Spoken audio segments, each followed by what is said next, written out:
Last class में हमारा discussion चल रहा था कि लोग चंद्रमा पर जाने का प्रयास कर रहे हैं, लेकिन उससे वास्तव में उनको लाभ क्या हो रहा है। एक बार मैं फिर से इसको पढ़ रही हूँ। अभी कोई मनुष्य चंद्रमा पर गया है, लेकिन मनुष्य समाज को इससे क्या लाभ। यदि इतना धन, इतनी शक्ति और 10 साल का प्रयत्न खर्च करने के बाद कोई चंद्रमा पर जाता है और उसे केवल स्पर्श करता है, तो उससे क्या फायदा प्राप्त होगा। क्या कोई वहां ही रहकर अपने मित्रों को बुला सकता है? और यदि कोई वहां जाकर रहता भी है तो उससे क्या लाभ होगा। देखिए, ये बातें बड़ी सूक्ष्म है। और कोई भी व्यक्ति जब भक्ति करता है, भगवान के नामों का उच्चारण करता है, जैसे जैसे उसकी चेतना शुद्ध होती है, तो अब आप सोचिए ना, जब हम इन बातों को सुन रहे हैं, पढ़ रहे हैं, तो स्पष्ट दिख रहा है ना कि वास्तव में ये कितना बड़ा टाइम वेस्ट है। चंद्रमा पर जाकर वास्तव में लोगों को मिल क्या रहा है। आप देख रहे हैं, कॉन्शियसनेस का बहुत बहुत ज्यादा फर्क पड़ता है। जैसे मुझे ये बात बतानी नहीं चाहिए, बट मुझे बताना है। पहले भक्ति में आने से पहले मेरा जो फॉरेनर्स हैं, उनके लिए एक अलग मेरा अट्रैक्शन था। मतलब वो जिस जिस तरह से वो रहते थे या जो भी चीजें वो करते थे, उनका बोलने का जो स्टाइल था and what ever things, I was kind of, I will use a word which is not a good word, but I was kind of captivated with whatever, जो भी चीजें वो करते थे। अब ऐसा नहीं है। अब भक्ति करने के बाद में समझ आता है कि कितनी बड़ी मूर्खता थी। So I was really observing this thing कि वास्तव में कॉन्शियसनेस में कितना बड़ा जंप आता है भक्ति करने से। वास्तविक इंटेलिजेंस आती है। आप देखिए ना, कितनी सारी चीजें एकदम सरप्राइजिंग लगती है। मुझे बहुत सारी चीजें बहुत एस्टोनिशिंग लगती है। बिल्कुल जैसे कोई करंट लगाकर कुछ जीवन सा दे दिया हो। बिल्कुल एकदम अंधेरे वाला जीवन था, बिल्कुल कुछ प्रकाश सा आ गया हो। तो मैं आज ही इस चीज को ऑब्जर्व कर रही थी। नथिंग अबाउट, मतलब ये सारी है तो उपाधियां ही, पर फिर भी मैं बस ये बात बता रही हूँ कि जिन चीजों को हम बहुत ज्यादा उपाध्याय समझते हैं, जैसे लोग समझते हैं कि चंद्रमा पर जाकर कितना बड़ा काम कर रहे हैं, चंद्रमा पर जा रहे हैं, वाह क्या प्रगति कर रहे हैं। पर वास्तव में इसमें प्रगति है क्या। ये जो चेतना है, इस चेतना का निर्माण वास्तव में जब व्यक्ति भगवान के नामों का जप करता है, भगवान की भक्ति करता है, तब ही होता है। कुछ हफ्ते या महीनों पहले की बात है, तो कोई व्यक्ति कह रहे थे मुझे कि लोग क्या क्या कर रहे हैं अपने जीवन में, कितनी प्रगति कर रहे हैं, कोई कहाँ चढ़ रहा है, कोई कहाँ जा रहा है। तो अब प्रभुपाद जी से ये बात सुन रखी थी कि भाई कोई माउंट एवरेस्ट पर भी चढ़ रहा है, तो उसको मिल क्या रहा है, ये सारी चीजें तो सुनी ही है। तो मैंने उनसे यही सवाल किया कि मिला क्या। अगर कुछ लोग यहाँ पर ऐसे जा भी रहे हैं, उनको मिला क्या। तो उनको समझ ही नहीं आई ये बात कि ये तुम क्या कह रही हो, तो क्या लोग क्या पागल है जो इतनी मेहनत कर रहे हैं, ये कर रहे हैं, वो कर रहे हैं। उनको बात ही समझ नहीं आई कि मैं उनको बोलना क्या चाह रही हूँ। और लोगों को वास्तव में समझ ही नहीं आती है, तभी तो इन सारी चीजों को इतनी ज्यादा महत्वता देते हैं। तो वास्तव में भक्ति करने से ही ऐसी चेतना का निर्माण होता है। तो वहां पर जाकर कोई रहता भी है तो उससे क्या लाभ होगा। जो यहाँ पर कर रहा है वो वहां करेगा। जब तक हम इस भौतिक जगत में हैं, चाहे इस ग्रह पर या उस ग्रह पर, तब तक जन्म, मृत्यु, जरा व व्याधि के दुख जो सर्वत्र उपस्थित है, हमारे पीछे रहेंगे।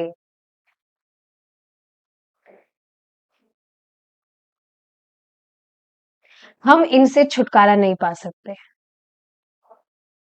यदि हम चंद्रमा पर जाकर रहते हैं, मान लो कि यह संभव है, वहां पर लोग जाकर रह रहे हैं, मान लो, होता नहीं ऐसा, हो नहीं सकता है, पर मान लो, चाहे प्राण वायु, ऑक्सीजन के मुखौटे के साथ वो जी रहे हैं। देखा आपने, वो कुछ भी कॉस्ट्यूम वगैरह पहनते हैं, तो कितनी देर तक हम रह सकेंगे।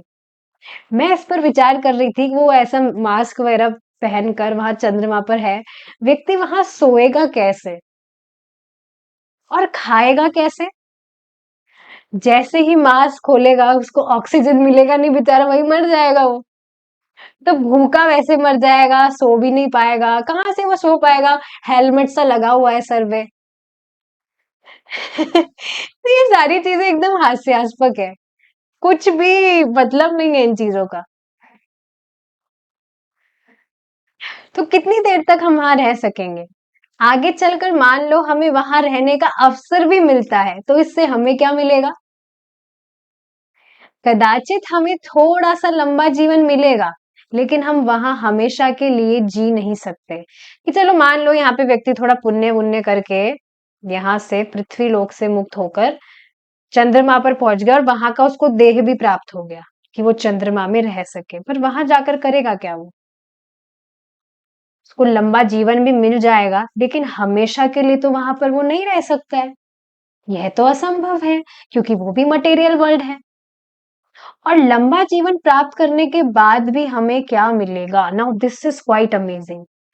सर्वः किम न जीवंती। पता है ये कहां से है? श्रीमद् भागवतम।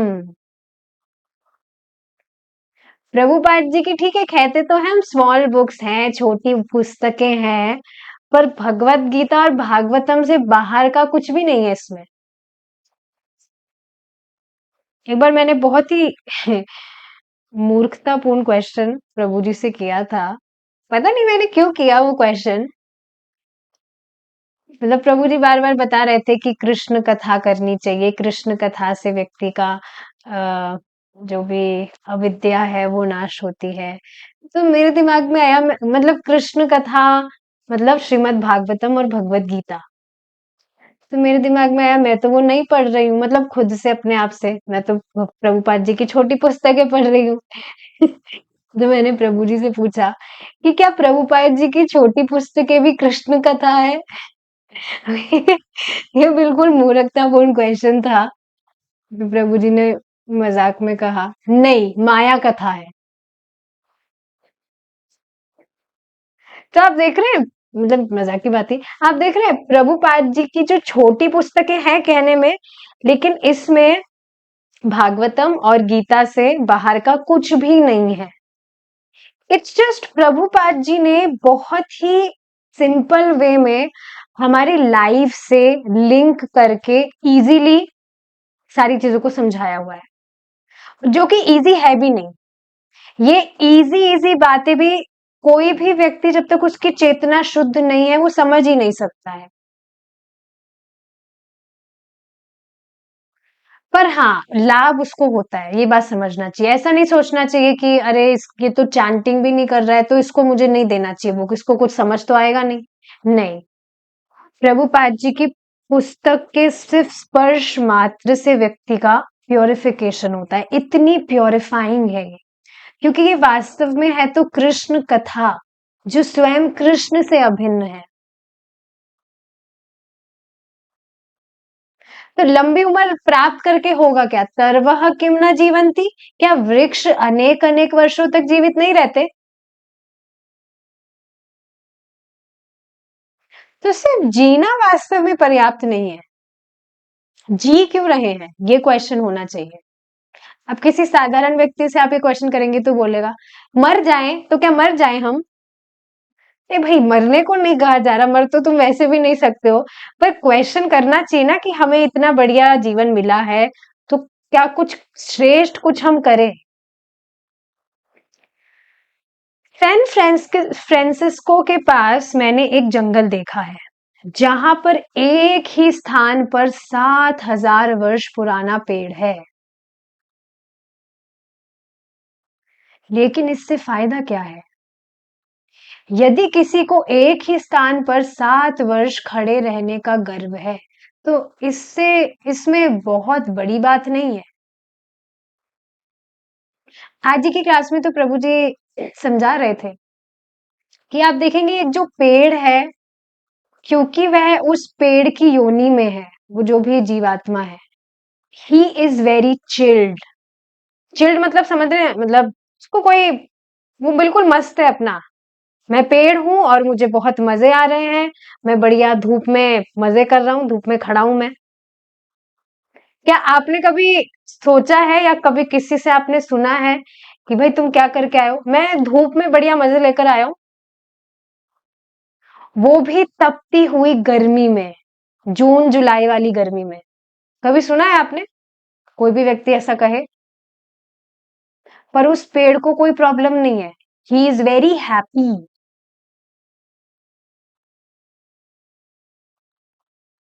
और इसका प्रमाण क्या है? वो हरा भरा रहता है। कैसे पता लगा सकते हैं आपकी कोई वृक्ष खुश है? वो बढ़िया हरा भरा रहता है, तो उससे पता लगता है कि हाँ, बहुत मस्त है वो। मस्त मतलब बहुत उसको दिक्कत नहीं है, वो खुश है। He is happily growing.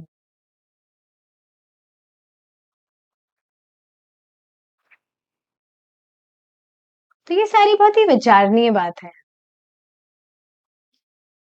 बस देखिए, सारी ये बातें कही जाती है तो ऐसा नहीं है कि हम जो दूसरी योनियां हैं उनसे हम कुछ घृणा वगैरह कर रहे हैं या हम उनको गलत भावना से देख रहे हैं, ये सारी बातें नहीं है।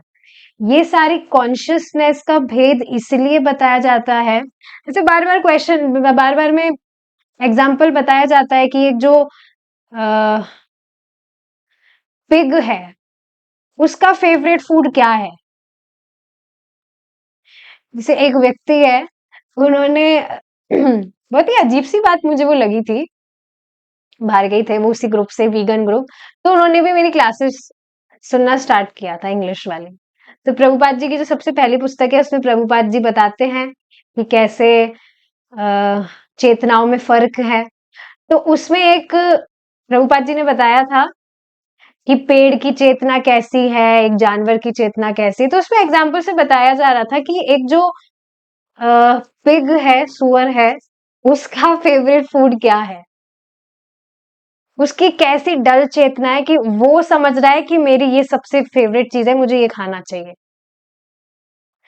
अब उन व्यक्ति का क्या फीडबैक आया उस पर, फीडबैक बोलेंगे पता नहीं क्या बोलेंगे, कि हाँ, वो व्यक्ति, मतलब वो व्यक्ति नहीं, मतलब वो जो पिग है, वो स्कूल वगैरह खाता है क्यों- क्योंकि उसको उससे न्यूट्रिशन मिलता है। अब मुझे समझ नहीं आया मैं इनको क्या बोलूं।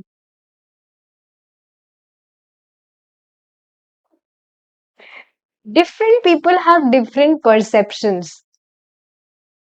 अब इसका मैं क्या जवाब दूं कि हाँ, वो खाता है क्योंकि उसको उससे न्यूट्रिशन मिलता है, तो उसमें दिक्कत क्या है? क्या तुम, मतलब बोला जाए थोड़ा हैवी, क्या आप कभी ऐसा सोच सकते हैं कि मुझे भी मेरा न्यूट्रिशन मिलना चाहिए इस तरह से? कितना खराब लग रहा है ना बोलने में भी।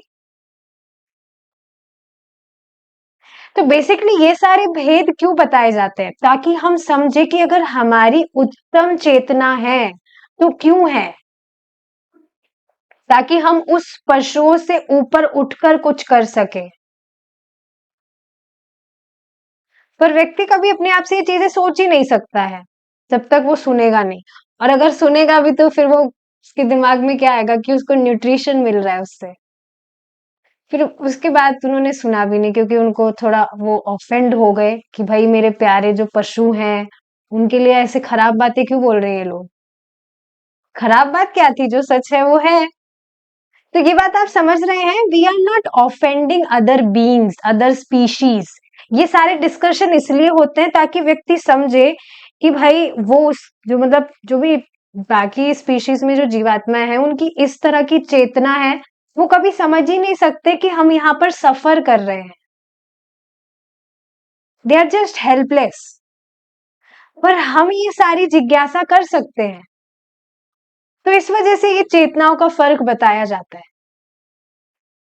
भगवान कृष्ण तो भगवान कृष्ण तो कहते हैं कि गधे का भी सम्मान करना चाहिए। तो यहाँ पर घृणा की बात नहीं हो रही कि आप पशुओं से घृणा करिए या ऐसे करिए वैसे करिए, ये सारी बातें नहीं है।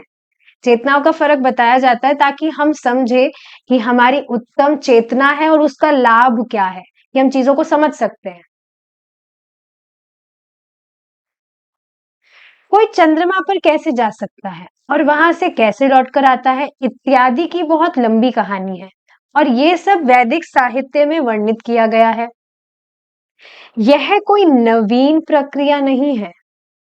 वैदिक शास्त्रों में ऑलरेडी बताया गया है कि कैसे चंद्रमा पर भी व्यक्ति रह सकता है, बहुत लंबी उम्र तक रह सकता है और क्या-क्या उसको वहां पर भोग वगैरह मिलते हैं। तो ये कोई नई चीज नहीं है, ये अनादिकाल से ही चल रहा है। किंतु हमारे कृष्ण भावनामृत आंदोलन का उद्देश्य भिन्न है। हम हमारा मूल्यवान समय व्यर्थ नष्ट करने वाले नहीं हैं। कृष्ण कहते हैं, इस ग्रह पर अथवा उस ग्रह पर जाने में अपना समय बर्बाद मत करो। इससे तुम्हें क्या मिलेगा?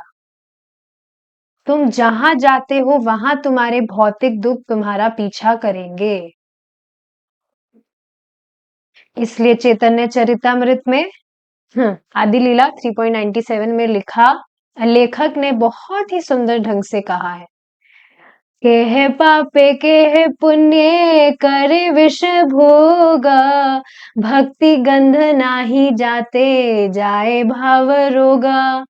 केह पापे केह पुण्य करे विष भोगा, भक्ति गंध नाही जाते जाए भाव रोगा।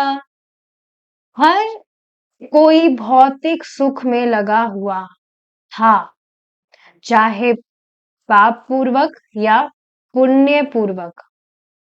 किसी को भी भगवान की दिव्य सेवा में रुचि नहीं, जो जन्म और मृत्यु की पुनरावृत्ति से पूरी तरह राहत दिला सकती है।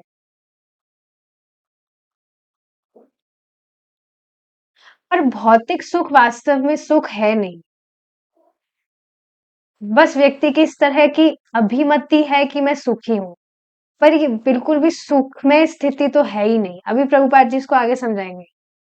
इस भौतिक संसार में हर कोई आनंद भोग रहा है, तो कोई आनंद भोग नहीं रहा है, लेकिन वास्तव में सभी लोग दुख भोग रहे हैं। लग रहा है लोगों को कि हम सुखी हैं, पर वास्तव में दुख भोग रहे हैं। यद्यपि कुछ लोग सोचते हैं कि वे आनंद लूट रहे हैं, तो कुछ लोगों को लगता है कि वे दुखी हैं। वास्तविकता में सब लोग दुखी हैं। और सोचिए ये कितनी ज्यादा दयनीय स्थिति है व्यक्ति की कि वह ये भी नहीं समझ पा रहा कि वो वास्तव में दुखी है। वह बस उसको अपने जीवन का एक भाग समझ रहा है, पार्ट ऑफ माई लाइफ, बिल्कुल एक पशु की तरह। कितनी ज्यादा दयनीय स्थिति है ये। कई बार कभी आपने किसी ऐसे व्यक्ति को देखा है जो बहुत दुख भोग रहा है, वो कुछ भी उसकी स्थिति हो सकती है, वॉट एवर परिस्थिति में कुछ भी सिचुएशन में वह है और वो बस दुख भोग रहा है और उसको पता भी नहीं लग रहा है कि मैं दुखी क्यों हूं, मुझे दुख क्यों भोगना पड़ रहा है। सुनते तो हमें पर क्या आपने वास्तव में किसी व्यक्ति को ऐसा देखा है अपने अपने आसपास? उसके चेहरे से ही दिख रहा है बेचारा कितना दुखी है वो, और उसको देखकर बहुत ज्यादा दुखी कर सकते हैं हम तो, और कर क्या सकते हैं हम? उसको बताएंगे हरे कृष्णा करो तो वो मानेगा नहीं।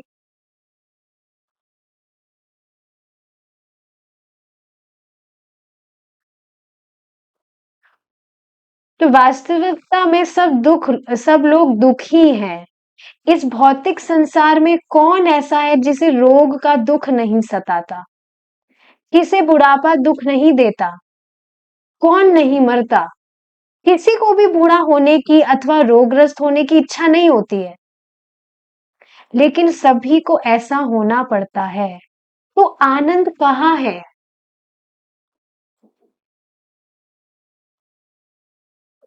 यह आनंद सब बकवास है, क्योंकि इस भौतिक संसार में कोई आनंद नहीं है, क्योंकि भौतिक संसार का वास्तव में डिजाइन ही ऐसा है। भगवान जो डिजाइनर है इस जगत के वो खुद ही कह रहे हैं दुखालयम अशाश्वतम, तो कैसे आनंद हो सकता है?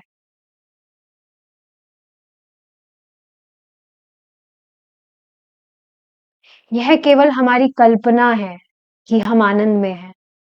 किसी को यह नहीं सोचना चाहिए यह आनंद है और यह दुख है। वास्तविकता में सब दुख ही है।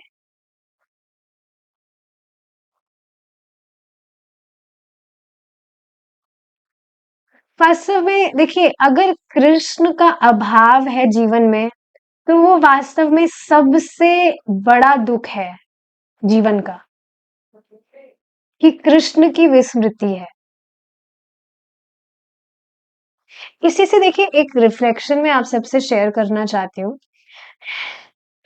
जैसे मैंने कीर्तन चलाया हुआ था, कुछ दिन पहले की बात है, तो थोड़ा मैंने वो लाउड कीर्तन चलाया हुआ था। इतना लाउड भी नहीं था, मतलब था वो।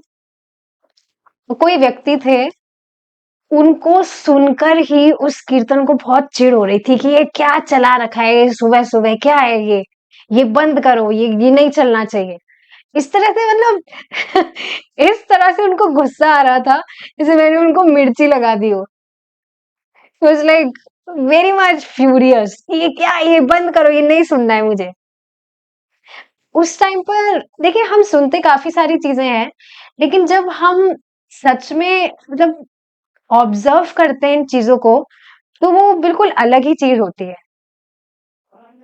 तो तुरंत मैं यही सोच रही थी कि आप सोचिए ना, हम भगवान कृष्ण के अंश हैं। We are so dear to Krishna, लेकिन फिर भी कैसा ये मतलब, क्या बोलेंगे इसको, दोष ही है। चेतना इतनी ज्यादा कंटामिनेटेड है कि व्यक्ति है कृष्ण का अंश, लेकिन वह कृष्ण का नाम भी नहीं सुनना चाहता। वास्तव में जीव की क्या स्थिति होनी चाहिए कि एक कृष्ण नाम सुनते ही उसको असीमित आनंद की अनुभूति होनी चाहिए। एकदम मतलब एक्सटेसी, कृष्ण नाम सुनते ही बिल्कुल एक्सटेसी में। और आप देखेंगे कभी कभी जब हम कीर्तन, शाम को कीर्तन करते हैं या कीर्तन सुनते हैं, कथा सुनते हैं, कभी कभी इतना एब्जॉर्प्शन से जब हम सुन पाते हैं, उसमें जो टेस्ट मिलता है, दैट इज जस्ट मतलब उसको एक्सप्लेन ही नहीं किया जा सकता है, जैसे वो कुछ सेकंड्स का ही हो। तो वास्तविकता में हम भगवान कृष्ण के अंश हैं। हमारी स्थिति कुछ इस तरह से होनी चाहिए, बिल्कुल एकदम, व्यक्ति एकदम मंत्र मुग्ध हो जाए बस भगवान कृष्ण का नाम सुनते, या कृष्ण से रिलेटेड कुछ भी चीज हो, और उसकी बिल्कुल विपरीत स्थिति है। तो वास्तविक दुख ही ये है वास्तव में। हम हैं शाश्वत जीव, हमारी स्थिति है कि हम असीमित सुख अनुभव करें।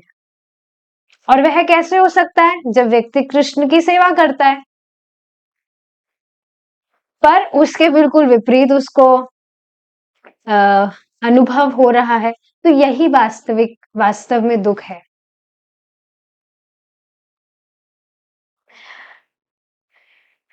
अब देखिए, ये सारी जो कंटामिनेशन है, ये भगवान की भक्ति से ही ठीक होगा, ये बात भी समझने वाली है। कोई दूसरा इसका इलाज नहीं है।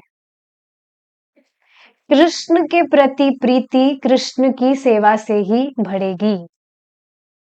तो अब ऐसे भी अगर लोग हैं जिनको भगवान कृष्ण का नाम भी सुनने में थोड़ा प्रॉब्लम है, तो क्या कर सकते हैं? उनको प्रसाद खिलाइए, मजे से प्रसाद खिलाते रहिए उनको। तो ये सारी चीजें वास्तविकता में सब दुख ही है। इसलिए चैतन्य चरितमृत में कहा गया है, आहार निद्रा भय और मैथुन के तत्व हमेशा रहेंगे, लेकिन वे भिन्न भिन्न कोटियों में रहेंगे। तो ये चार चीजें ही है जो पूरे भौतिक ब्रह्मांड में चल रहा है।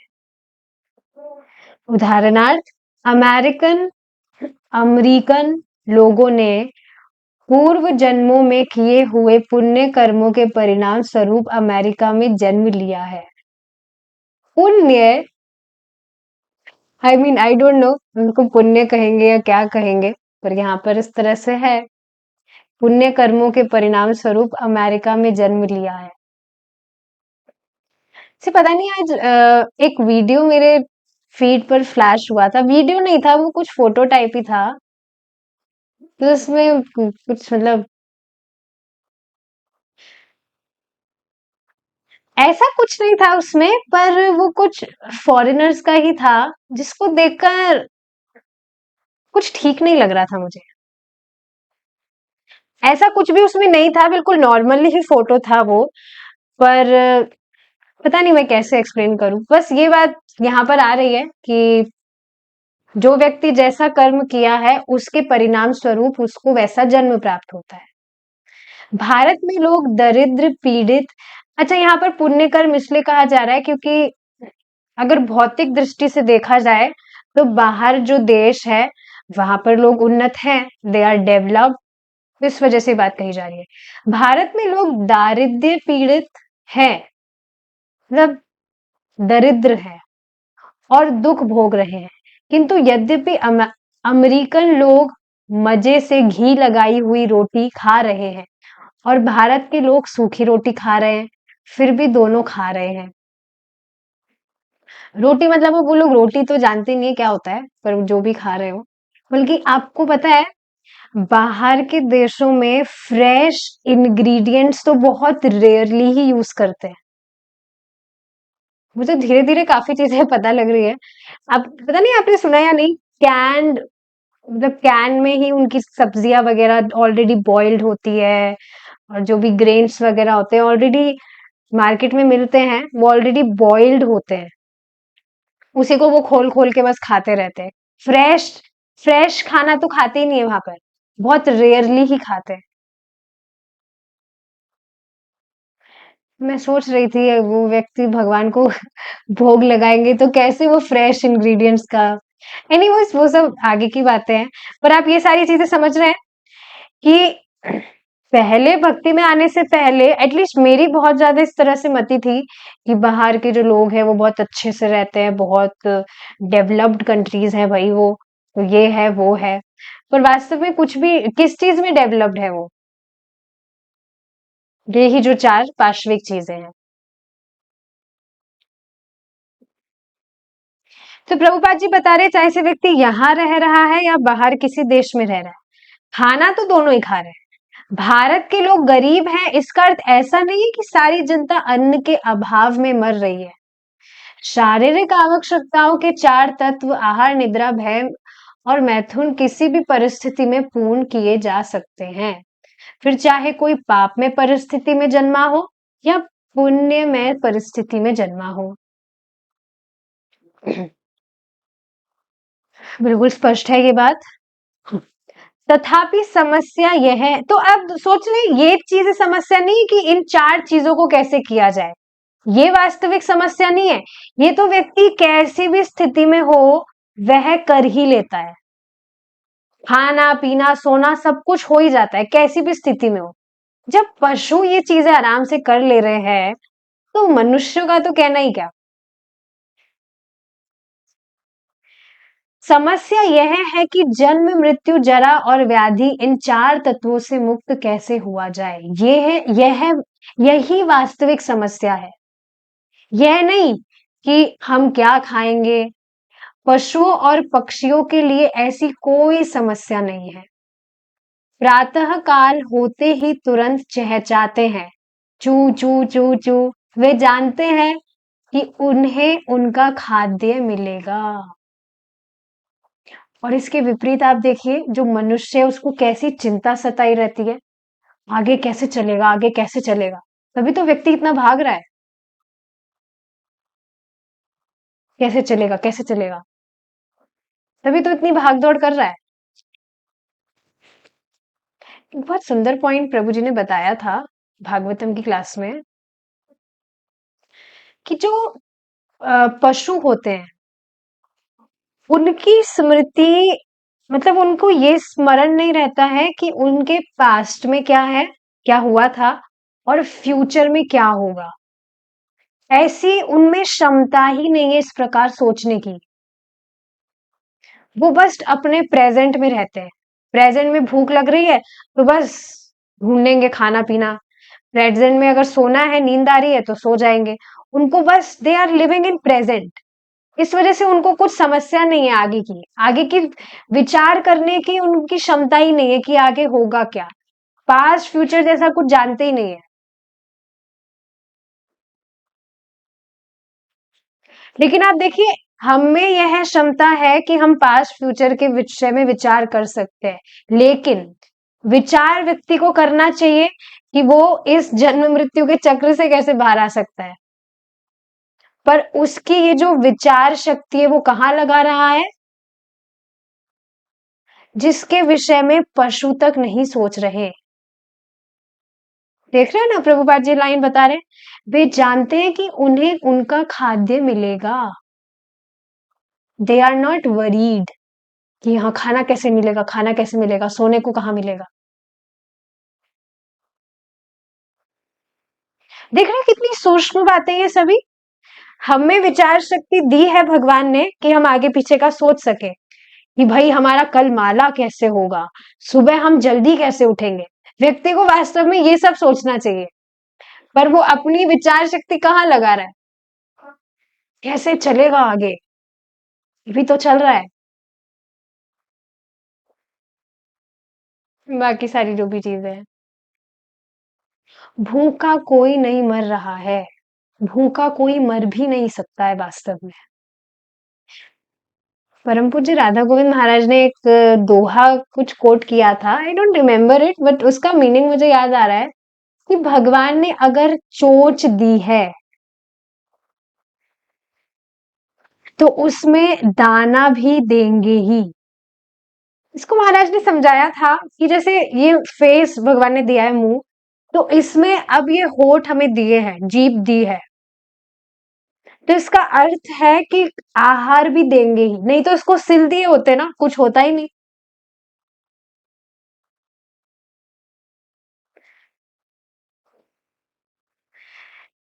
बहुत ही अमेजिंग बात है ये कि भगवान अगर हमें इस भौतिक जगत में भेजे हैं तो ऑलरेडी ही सारी व्यवस्था भगवान कर दिए हैं। अब अगर कोई भी व्यक्ति इस बात को समझ जाए तो वो परेशान नहीं होगा। जैसे एक माता जी हैं, तो उनका जॉब छूट गया, शी लॉस्ट हर जॉब। तो लॉस जॉब लॉस्ट हुआ तो अब हियरिंग भी उनका लॉस्ट हो गया। चैंटिंग कर रही है एक दो माला, बट अब उनका हियरिंग भी लॉस्ट हो गया। तो मैं उनको यही बात समझा रही थी कि ठीक है, आपका नौकरी छूट गया है, वो तो लग जाएगा, वो तो कोई बड़ी बात नहीं है। नौकरी लगना, शादी होना, घर मिलना, कार मिलना, ये वास्तव में कोई बड़ी चीजें नहीं है। हर कोई कैसे ना कैसे तो प्राप्त कर ही लेता है इन चीजों को। तो ये वास्तविक कोई सफलता नहीं है इस मनुष्य जीवन की। आपका जॉब छूट गया फिर भी आप जप कर रहे हैं, ये महत्वपूर्ण है।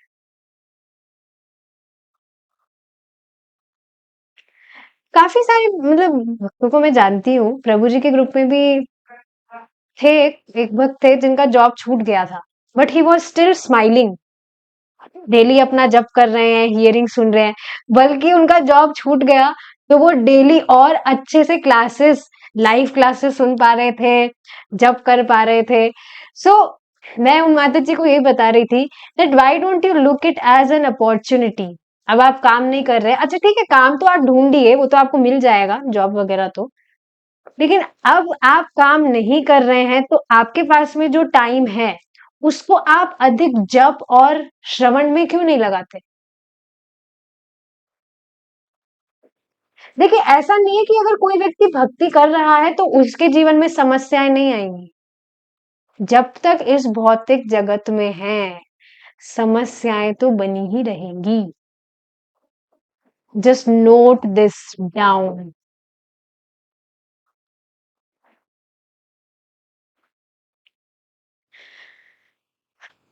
पर समझना चाहिए that Krishna always test, this is a test, कि आपके ठीक है भौतिक जीवन में कुछ भी उथल पुथल हुआ जो होगा ही, इससे भक्ति करने से कुछ इसका संबंध नहीं है।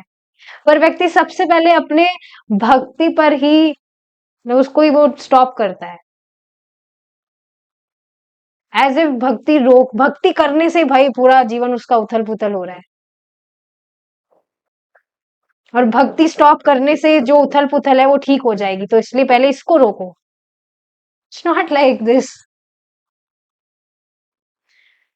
तो हाँ, ऐसा नहीं है कि भक्तों के जीवन में डिफिकल्टीज नहीं आती है, आती है, but this is a test कि क्या ऐसी स्थिति में भी हम हमारे भजन में कंसिस्टेंट रहेंगे।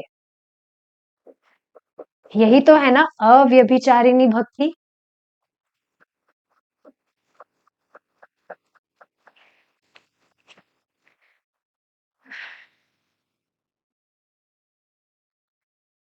देखिए ऐसी ये जो फिक्सेडनेस है इसके लिए बहुत जरूरी है व्यक्ति के लिए कि वो बहुत अच्छे से जम के श्रवण करे, तब जाकर वो बिल्कुल हिलेगा नहीं। जितनी कितनी उथल पुथल उसको पूरा कोई हिला दे व्यक्ति, पर वो अपनी भक्ति में स्थिर रहेगा। और इसके लिए बहुत जम के श्रवण करना बहुत जरूरी है, ताकि एकदम फिक्स बैठे दिमाग में कि भाई मैं तो यहाँ का हूं ही नहीं, यहाँ की जो भी चीजें आ रही है उससे मैं डिस्टर्ब हूं क्यों। मैं तो कृष्ण का अंश हूं ना। मेरा कर्तव्य तो है कि मैं भगवान की सेवा करूं। तो ठीक है, बाहर से जो भी चीजें हो रही है होती रहे, भगवान संभालेंगे।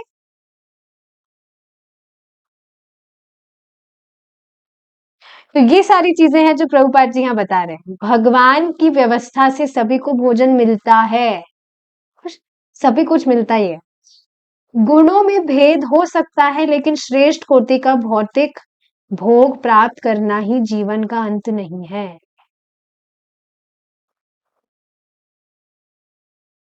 और आप देखेंगे भक्ति करने से वास्तविक में भगवान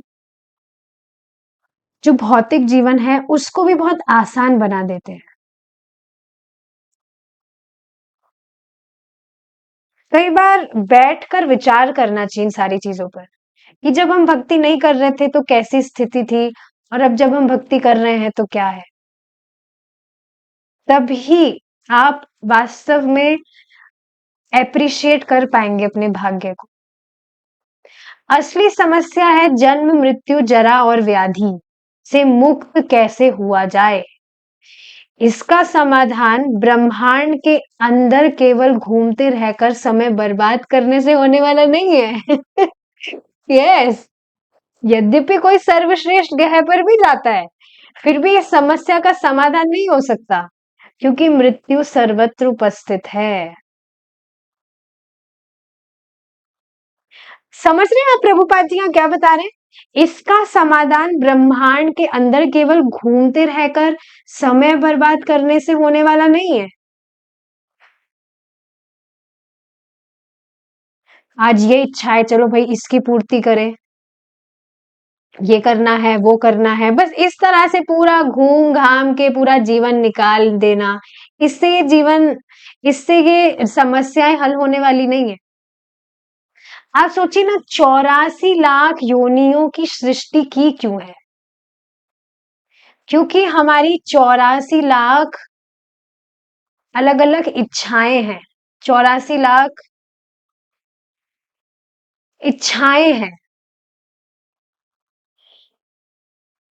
और उसके भी काफी सारे डायमेंशंस हैं। इस वजह से आप देखेंगे हर योनि में कितना हम भ्रमण करके आ चुके हैं।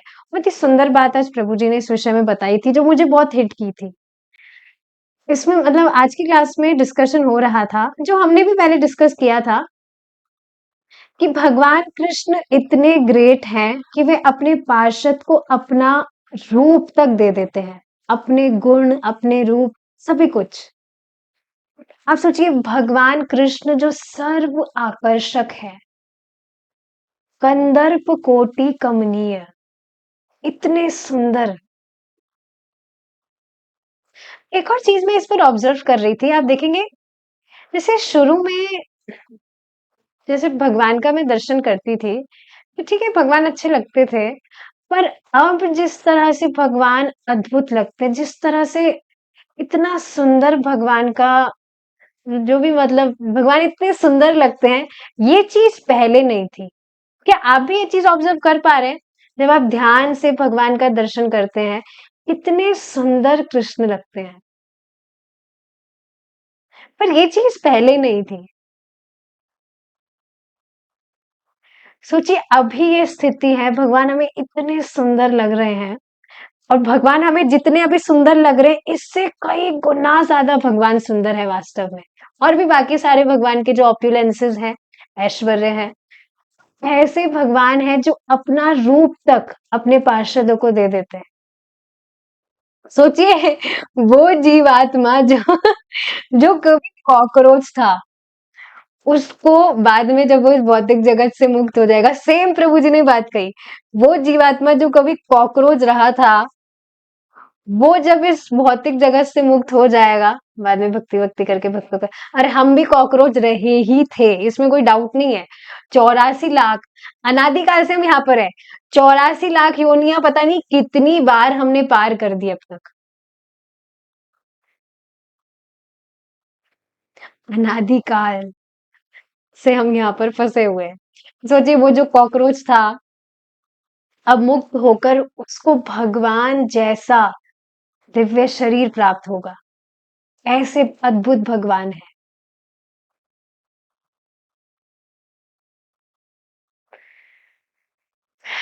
वास्तव में देखिए भगवान के विषय में सुनना व्यक्ति को बहुत ज्यादा जरूरी है, तब जाकर कहीं उसके मन में उत्कंठा जागृत होगी कि हाँ मुझे भगवान भगवान के पास मुझे जाना है, मुझे भगवान की प्राप्ति करनी है।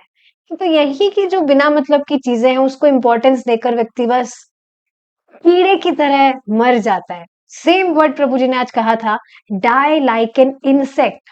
एनिमल्स भी नहीं बोला, एनिमल्स पहले बोला था पर उसको चेंज कर दिया, नहीं, लाइक एन इंसेक्ट, एक कीड़े की तरह बस कुचल दिया जा रहा है यहाँ पर।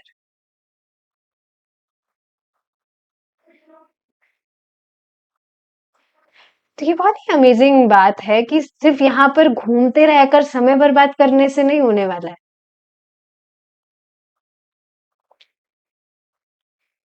ठीक है, तो ये बात यहाँ पर समझ आ रही है कि चाहे से व्यक्ति किसी भी ग्रह पर जाए, ये जो समस्याएं हैं वो सिर्फ ऊपर नीचे के ग्रहों पर जाने से नहीं सॉल्व होगी, क्योंकि मृत्यु तो सर्वत्र उपस्थित है। ठीक है, बुढ़ापा नहीं आएगा, ऊपर के जो भी उच्च लोक है वहां बुढ़ापा नहीं आएगा, बीमारी भी नहीं आएगी, पर मृत्यु तो आएगी ही ना, जो सबसे बड़ा दुख है। इस पर विचार करके देखिए, जैसे आप विचार करके देखिए किसी उच्च उच्च लोक पर आप पहुंच गए हैं, या कोई भी व्यक्ति पहुंचा है, बहुत ठाट बाट से वो रह रहा है, तो उसमें उसकी आसक्ति नहीं हो जाएगी और उसको दुख नहीं होगा, क्योंकि उससे वो सभी कुछ एक टाइम के आने के बाद छीन लिया जाएगा। तभी तो व्यक्ति मृत्यु को प्राप्त नहीं होना चाहता है। एक तो ठीक है उसमें पीड़ा तो है ही, साथ ही हम हमारे हमारी जो प्रेजेंट स्टेट है जिसमें हम सेटिस्फाइड है, आवर सो कॉल्ड सेटिस्फैक्शन, वो हमसे छीन ली जाएगी। बढ़िया पूरा जीवन जो छोला भटूरा खाया था वो अब खा नहीं पाएंगे, हम मृत्यु हो जाएगी हमारी। ये जो भी बाकी सारी जो भी इच्छाएं होती है लोगों की,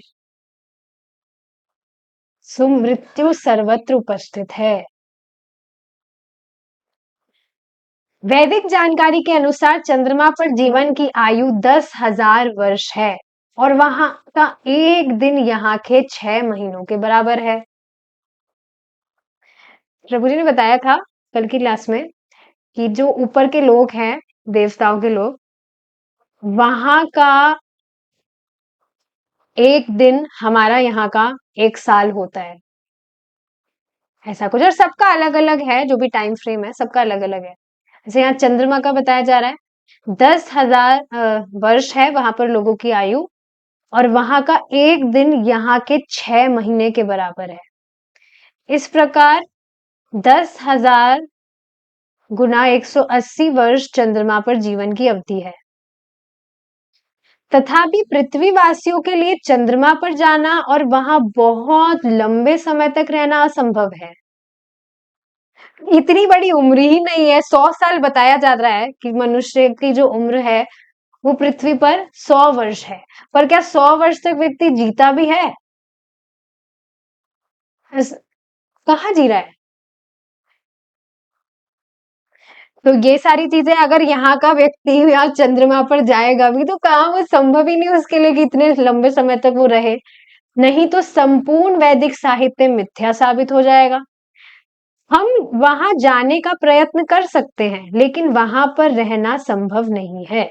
नहीं रह सकते। अभी हमने डिस्कस किया, मास्क वास्क लगा के रह रहा है, ना कुछ खा पाएगा ना सो पाएगा, संभव ही नहीं है। वेदों में यह ज्ञान दिया गया है, इसलिए हम इस ग्रह पर या उस ग्रह पर जाने के लिए उत्सुक है। तो वास्तव में हम उस ग्रह में जाने के लिए उत्सुक है जहां कृष्ण रहते हैं। समझ रहे हैं इस बात को कैसे? हम शाश्वत प्राणी हैं और हम हमेशा ऐसी ही वस्तु की खोज में हैं जो शाश्वत रहे, हमेशा के लिए रहे। तो वास्तव में हम ऐसे ग्रह पर जाने के लिए उत्सुक है जहां कृष्ण रहते हैं, क्योंकि कृष्ण का धाम ही शाश्वत है। कृष्ण भगवत गीता 9.25 में कहते हैं इस बात को, जिसको अब हम कल डिस्कस करेंगे अगर भगवान ने चाहा तो। 7 करोड़ ईयर्स में पार कर पाते हैं 84 लाख योनियों को। देख लीजिए आप। और अनादिकाल का मतलब 7 करोड़ तो नहीं होता है, इनफाइनाइट, जिसकी कुछ काउंटिंग ही नहीं है। तब से हम यहाँ फंसे हैं। सो डेफिनेटली कितनी योनियां हमने कितनी बार पार कर ली है, इसका कोई एक्सप्लेनेशन ही नहीं है। Anyways, we will stop here now. Thank you so much for joining. Hare Krishna. जय श्रीला प्रभुपाद।